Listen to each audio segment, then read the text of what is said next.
Hi friends, seventh క్లాస్లోని fifth lesson పల్లె అందాలు చూద్దామండి. పల్లె అందాలు పల్లెటూరి సౌందర్యాన్ని తెలుపుతుందండి. అక్కడ ఉన్నటువంటి సౌందర్యాన్ని తెలుపుతుంది. ఆచి వెంకటాచార్యులు అండి. ఎవరండి? ఆచి వెంకటాచార్యులు. ఓకేనా అండి.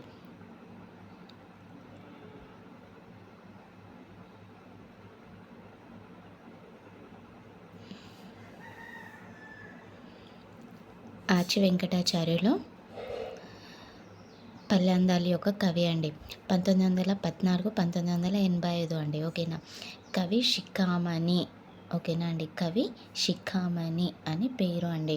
తర్వాత రమణీయ భావాలతో కమనీయ కవితలు రాస్తాడండి. రమణీయంగా ఉన్నటువంటి భావాలతో కమనీయటువంటి కవితలు రాస్తాడు. అందుకే ఇతన్ని కవి శిఖామణి అని అంటారు. ప్రక్రియ కావ్య ప్రక్రియ అండి. మనకి ఇది ఎట్లా గుర్తుండాలండి? పల్లెల్లో కావ్య ఉంటుంది. పల్లెల్లో కావ్య ఉంటుంది కాబట్టి కావ్య ప్రక్రియ. ఓకేనండి. పల్లెల్లో కావ్య ఉంటుంది. ఇతివృత్తము గ్రామ సౌందర్య చిత్రణం అండి. ఓకేనా. చిత్రణం, గ్రామ సౌందర్య చిత్రణం. సౌందర్యాన్ని తెలుపుతుంది, ఆ సౌందర్యాన్ని చిత్రణం చేస్తుంది. అంటే ఫోటో తీస్తుంది, ఫోటో లాగా చూపిస్తుంది అన్నట్టు. పల్లెటూరు కాబట్టి మా ఊరు లఘు కావ్యంలోనిదండి ఈ పాఠం. పల్లెలు అంటే ఏంది? మా ఊరు, మీ ఊరు అని చెప్తాం కదండి, అట్లా. ఓకేనా. పల్లె అన్నప్పుడు మనకి పల్లెల్లో కావ్యం ఉంటుంది. మా ఊరు అనే లఘు కావ్యంలోనిదండి. ఇంకా చెప్పాలని అంటే వెంకటాచార్యులు అంటే వెంకటేశ్వర స్వామి టెంపుల్ ఉంటుందని పల్లెల్లో ఇట్లా గుర్తుంచుకోండి. ఓకేనా. రాజన్న సిరిసిల్ల మండలము, ముస్తాబాదు మండలము, ఆవునూరు గ్రామం. ఓకేనా అండి. పల్లెటూరు పల్లె అందాలు రాజన్న సిరిసిల్ల జిల్లా అండి, ముస్తాబాదు మండలం, ఆవునూరు గ్రామం. ఓకేనా అండి. ఇక్కడండి ఆచి ఆవునూరు గ్రామం.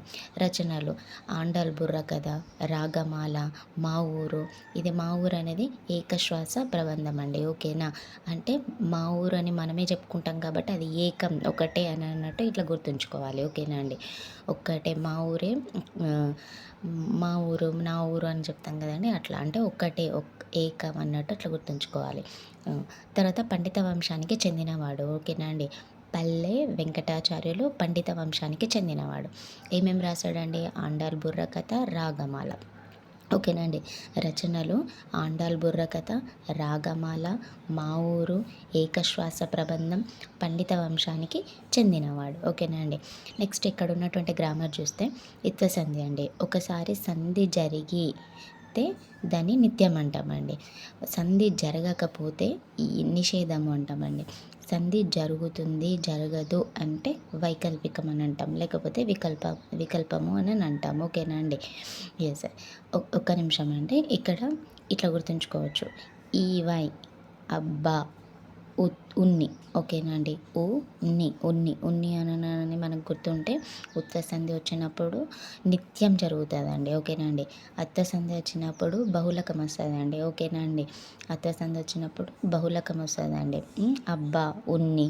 ఇంకా లాస్ట్కు ఈ అని గుర్తుంటుంది కాబట్టి ఈవై అని ఇవు ఇవ్వు లేకపోతే ఈవై అని ఇట్లా గుర్తుంచుకోవచ్చు అండి.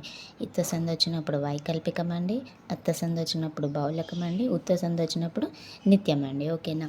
ఏ వ్యాధుల యందు ఇత్తునకు అచ్చుపరమైతే సంధి వైకల్పికం. ఏ వ్యాధులు అంటున్నాం కాబట్టి ఇత్వ సంధి అండి. ఓకేనా. ఇది అందుకే ఇత్వము వైకల్పికము. ఓకేనా అండి. ఎస్. నెక్స్ట్ ఇంకేముందండి?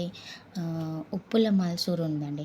ఈయన ఒక దళితుడండి, రాజకీయ నాయకుడు. సూర్యాపేట మోతే సిరికొండ గ్రామం 1928లో జననం అండి. ఓకేనా అండి. సూర్యాపేట ఉంది కాబట్టి సూర్యాపేట. ఇక్కడ మోతే మండలం అండి. ఓకేనా. ఒక రాజకీయ నాయకుడు. మల్లయ్య లచ్చమ్మ దంపతులండి వీళ్ళ తల్లిదండ్రులు. రైతాంగ పోరాటంలో, తెలంగాణ రైతాంగ పోరాటంలో ఆయుధం పట్టి ఉద్యమించాడండి. ఎవరండి? ఉప్పుల మల్సూరు. 4 సార్లు ఎమ్మెల్యేగాను చెప్పులు కొట్టి జీవితం గడిపాడు. మల్సూరు ఇంటిని ఒక పాఠశాలగా మార్చారు. ఎక్కడ అండి? సూర్యాపేట మోతే మండలం అండి. ఓకేనా. నెక్స్ట్ సిరికొండ గ్రామం అనేది మదర్ తెరిస్సా. ఓకేనండి. ఆల్బేనియా దేశం అండి. ఆగ్నాస్ గోన్షా బొజాక్షువా. ఓకేనండి. ఆగ్నాస్ గోన్షా బొజాక్షువా. 1910 ఆగస్టు 26న జననం అండి. ఓకేనా.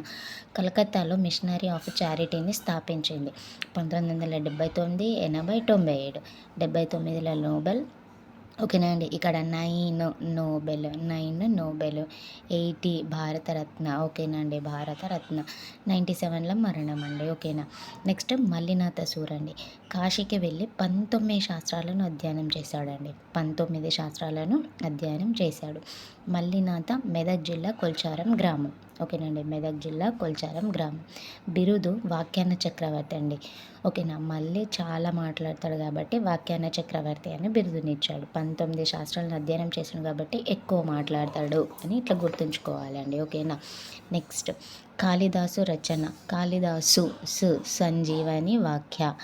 కిరుతార్జునీయ కిరుతార్జునీయం అంటే కిర్ర అని ఇట్లా సౌండ్ వస్తుంది కదంటే అది గంట.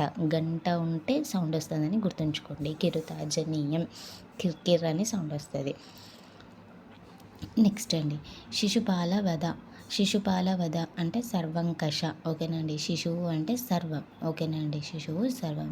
నైషధానికి జీవాత్మకు అంటే నైవేద్యము నైషధం ఉంటుంది కదండి, అది జీవులు పెడతారని గుర్తుంచుకోండి. ఓకేనా. ఇవన్నీ వాక్యాలు రచించాడు. 15 గ్రంథాలకు వాక్యాలు రాశాడు.